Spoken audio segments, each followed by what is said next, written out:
कृपया निकटतम खोया पाया केंद्र पर सूचित करें। फ्लाइट की देरी उम्र 55 सेक्टर 5 के निकटतम खोए हुए यदि मिले तो আমরা এখন বেরিয়ে গেছি সঙ্গম স্থলে যাওয়ার জন্য। একদম বোট এই যে পপো। কেমন আছেন বন্ধুরা? আশা করি ভালো আছেন। আমার আগের পর্বে দেখেছেন কিভাবে জ্যাম থেকে বেরিয়ে আমরা হাঁটা পথ ধরলাম। গত রাত থেকে আমরা প্রায় 20 থেকে 21 কিলোমিটার পথ চলেছি। দূরত্বটা মাপা হচ্ছে আপনার ট্রান্সপোর্ট আপনাকে কতটা আগে নামিয়ে দিচ্ছে। যাই হোক, এতটা ভিড়ের মধ্যে দিয়েও যে আমরা পৌঁছাতে পেরেছি, মানে সবার একসঙ্গে হাত ধরে শান্তিতে, বন্ধু বান্ধব সবাই যারা আছে তারা একসাথেই আমরা মোটামুটি পৌঁছলাম মেলার ভেতরে। তো মেলার ভিতরে দেখি এতটা মানে এত ভিড়, এত লোক, চারিদিকে এত গিজগিজ করছে, মানে তার উপরে মানে কি বলবো যে আবর্জনা, চারিদিকে এত আবর্জনা। আমরা ভাবলাম কি এত কাপড় জুতো কোথা থেকে এলো। এই দৃশ্য দেখে আমরা এতটাই স্তম্ভিত হয়ে গেছি যে ভাবুন তাহলে গত রাতে যে পরিস্থিতিতে মানে উপস্থিত ছিল যারা, তাদের কি অবস্থা হয়েছিল ভাবলে শিউরে উঠছে যে গত রাতে আমরা ওই ভিড়ের সাক্ষী হয়ে থাকতাম বা অন্য কোনো বিপদ আমাদের জন্য অপেক্ষা করতো। বাবা ভোলানাথের আশীর্বাদে আমাদের জ্যামে আটকে গিয়েও একটা দিক আমরা বুঝতে পেরেছি যে কিছু খারাপ হতে গিয়ে সেটা আমাদের আটকে দেওয়া হয়েছে। আপনারা দেখতেই পাচ্ছেন চারিদিকে কেমন মানুষের জুতো জামা, মানে তাও প্রশাসন অনেক অনেক পরিষ্কার করে দিয়েছে। আমরা যে ঢোকার মুখে যে যতটা দেখেছি জামা প্যান্ট ছড়িয়ে ছিটিয়ে ছিল, তারপরে ঘাটের মধ্যেও ভীষণ নোংরা, মানে কি বলবো এত বাজে অবস্থা। তো আমরা যে তারপরে ঢুকলাম যখন, ওখানকার প্রশাসন আমাদের হেল্প করলো, আমরা কোন রাস্তাতে যাব কিছু সব একদম পুলিশ ভীষণভাবে সাহায্য করছে, এটা আমরা মানছি। এত লোকজনের মধ্যেও যে এতটা হেল্প করছে বিশাল ব্যাপার। তারপরে এই যে দেখছেন ব্রিজগুলো, এগুলো সব আগেও দেখেছেন যে নতুন নতুন সব অনেক অনেক ব্রিজ করেছে, প্রায় 28টা 29টা ব্রিজ তৈরি করেছে। তারপরে বাথরুম আছে চারিদিকে, বাথরুম অনেক পরপর লাইন দিয়ে বাথরুম আছে। আর মেয়েদের চেঞ্জিং রুমগুলো আছে, মানে ঘাটের থেকে একটুখানি দূর, বেশি নয়, সামনেই একটুখানি করে চেঞ্জ করতে পারেন, নইলে সবাই ওখানেই স্নান টান করে ওখানেই মোটামুটি চেঞ্জও করে নিচ্ছে। তবে ব্যবস্থা সত্যিই খুব ভালো। কিন্তু আগের দিন রাত্রেবেলায় মনে অবস্থায় যারা স্নান করার কথা ছিল, মানে আমরাও স্নান করতাম কিন্তু সত্যি পারিনি বা করতে দেওয়া হয়নি বলতে গেলে। ওইখান থেকে রাত্রি থেকেই তোমার পুরো বন্ধ ছিল, ওই জন্য আমাদের জ্যামে আটকে রেখে দিয়েছিলেন যাতে আমরা ওই ভিড়টাতে না সামিল হতে পারি। তারপরে সব আস্তে আস্তে ক্লিয়ার হলো। আমরা যে রাস্তা ধরে যাচ্ছি সেই রাস্তা ধরে চারিদিকে মানে দুদিকটাতেই না, মানে সব সাধুদের আখড়া, নানা রকম সুন্দর বেশ ঠাকুরের গান চলছে, পুজো পার্বণ চলছে। তারপরে আস্তে আস্তে আমরা ঘাটে প্রবেশ করলাম। আর ঘাটে যে প্রবেশ করছি দেখতেই পাচ্ছেন চারিদিকে পলিথিন, কাপড় চোপড়, ওখানে আগেকার দিন মানে আগের রাতের যে ঘটনাটা ঘটেছে ভোরবেলার দিকে সেই সব কিছু ছড়িয়ে ছিটে আছে। তার মধ্যেও মানুষজন তার পবিত্র স্নানটা উপভোগ করছে। আমরা এখন বেরিয়ে গেছি সঙ্গম স্থলে যাওয়ার জন্য।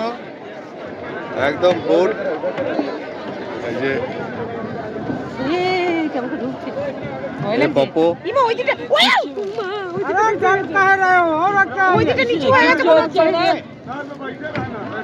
ধাক্কা লাগে না, হ্যাঁ ওই দিকটা বেশি নিচু হয়ে যাচ্ছে। এক লোক ইধার আ যাইয়ে, একজন ওই দিকে মহাকুম্ভ। আমরা একটা বোট ভাড়া করে গেলাম, ওটা তো 1000 টাকা করে পার হেড, 250 টাকা করে নিল, কিন্তু ওরা অনেক 3-4 হাজার টাকা চাই, ওই দাম দর কড়াকড়ি করে নিতে হবে। 1000 টাকায় আমরা বোটটা ভাড়া করলাম। তারপরে দেখছি আমাদের সঙ্গে একটু চিট হয়ে গেছে। প্রথমে বললো কি আপনারা একাই যাবেন, হ্যাঁ 4 জন মিলে, কিন্তু দেখি কি আরও ওরা 4-5 জন চাপিয়ে নিল। এবার ওদের সঙ্গে তো আর আর্গুমেন্ট করা যায় না। যাই হোক, মা গঙ্গার নাম করে বোটে উঠে পড়লাম। লাইফ জ্যাকেট কিন্তু পরতেই হবে, এটা বাধ্যতামূলক। জলের বেশি গভীরতা নেই কিন্তু এখানে। পুলিশ সব জায়গাতেই লক্ষ্য রাখছে, অসুবিধা হলেই সিটি বাজিয়ে সতর্ক করছে। খুব সাবধানে চলতে হবে, এখানে খারাপ লোকও আছে। আমরা এখন সঙ্গম স্থলে স্নান করতে যাচ্ছি নৌকাতে করে। ভীষণ ভয় লাগছে, এত নড়ছে, মনে হচ্ছে না পড়ে টড়ে যাবো।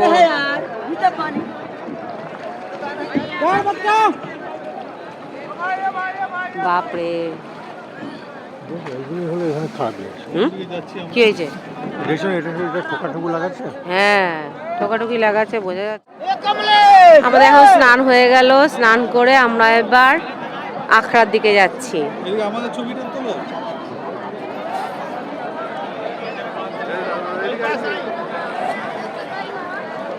দাঁড়া, একটা ফটো তুলি। হ্যাঁ দাঁড়াও, ফটো তুলি, 1 মিনিট ফটো তুলি। স্নান করে এবার আমরা আখড়াগুলো দেখতে থাকলাম। অনেক জায়গায় প্রসাদ বিতরণ হচ্ছে, ভান্ডারা দেওয়া হচ্ছে। এখানে খাওয়ার না কোনো অসুবিধা নেই। এখানে পাহাড়ি বাবার একটা আখড়া আছে, ওখানে আমরা প্রবেশ করলাম। ওখানে পুজো হচ্ছে, হোম হচ্ছে, তাই দেখতে থাকলাম।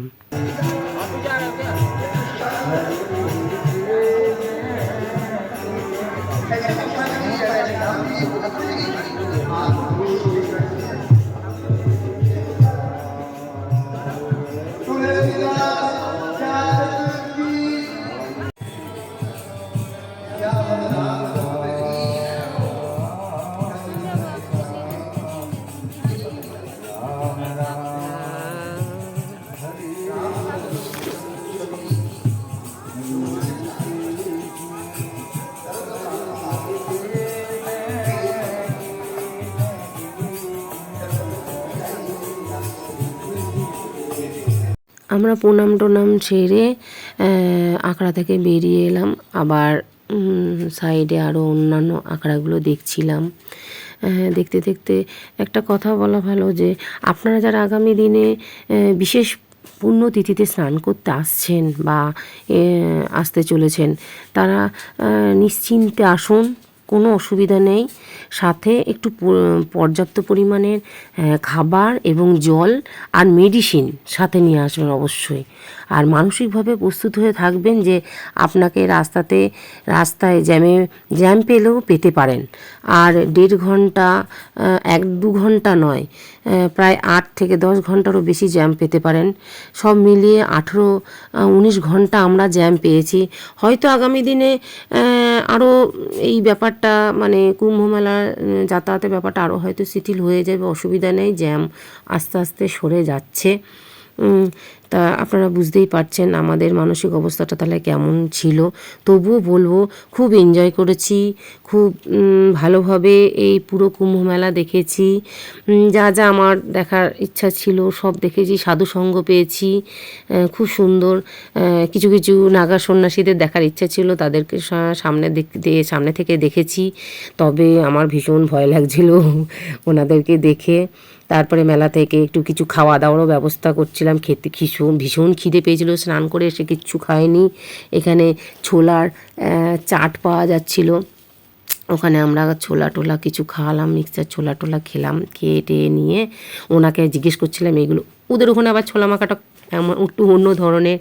বাঁধাকপি দিল, লঙ্কা দিচ্ছে, পুদিনা পাতা দিচ্ছে, মূলো দিচ্ছে, তারপরে এই পুনকার শাক, গাজর, যা যা পেরেছে সব দিয়ে দিয়েছে।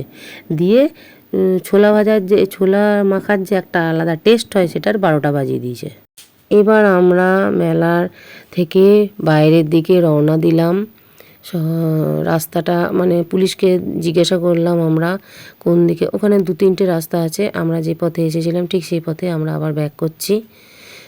আমাদের গাড়ি আছে সেই সরস্বতী ধামের ওখানে। তো আমাদের আবার ব্যাক করে মোটামুটি 19-20 কিলোমিটার হেঁটে যেতে হবে। ওখানে বাইকও পাওয়া যাচ্ছে, তো দেখি কি করা যায়। তবে আমাদের বাইক পাইনি। আর এর মাঝে বলে রাখি আবার আমাদের গাড়ি জ্যামে পড়েছে রাত্রেবেলায়। এখানে আমাদের আবার বাসে 2-3টে বাস মিলে যারা সবাই করেছে, রান্না করেছে, খাওয়া দাওয়া করেছি। পরের দিন সকালবেলায় আমরা আবার এখানে একটা ফল আলাকে দাঁড় করিয়ে কিছু ফল টল নিচ্ছি। তারপরে গয়া পর্যন্ত আমাদের গাড়িটা গেছে। গয়া পৌঁছে আমাদের আবার গাড়ির যারা মানে প্রযোজনায় আছেন ওনারাই সব সবজিপাতি মাছ সব কিনেছেন। যাওয়ার সময় যারা নিরামিষ খেয়েছে আবার দাঁড় করিয়ে আবার গয়ার কাছাকাছি আমার জ্যামে পড়েছি, জ্যামে আটকা পড়ে ওখানে রান্না বান্না হচ্ছে। মানে আমরা এই শীতকালে যতগুলো পিকনিক করি 4-5টা সব পিকনিক মনে হচ্ছে যেন আমরা এই 5 দিনে করে ফেলেছি কুম্ভ মেলা যেতে আর আসতে, এতটাই আমরা জ্যাম পেয়েছি। তো আমরা সবাই মিলে এটা আলোচনা করছিলাম সবাই বাসে যারা যারা বসে আছে, বলছে যে যেটা 2 দিনের মানে 1 দিনে যাওয়া আসা বা 1.5 দিনে যাওয়া আসা, হয়তো টোটাল 3 দিন বা 3.5 দিন লাগতো, সেখানে আমাদের 6 দিন লেগে গেছে। সোমবার দিন গেছি আর পৌঁছেছি আমরা সেই শনিবার দিন সকালবেলায়। তো আমরা এই কটা দিন শুধু রান্না বান্না করে খাওয়া দাওয়া হয়েছে। এই খাওয়া দাওয়াটা পেয়েছি বলে আমরা সত্যি খুব ভালোভাবে কুম্ভ মেলাটা আমরা যত কষ্টই হোক, জ্যামে এত কষ্ট তার মধ্যেও আমরা খুব এনজয় করেছি, খুবই ভালোভাবে কুম্ভ মেলাটা দর্শন করেছি, যেন আমাদের কষ্টটা নিমিষের মধ্যে সব যেন আমাদের নিমিষের মধ্যে শেষ হয়ে গেছে। খাওয়া দাওয়া করে আমরা রওনা দিলাম বাড়ির উদ্দেশ্যে।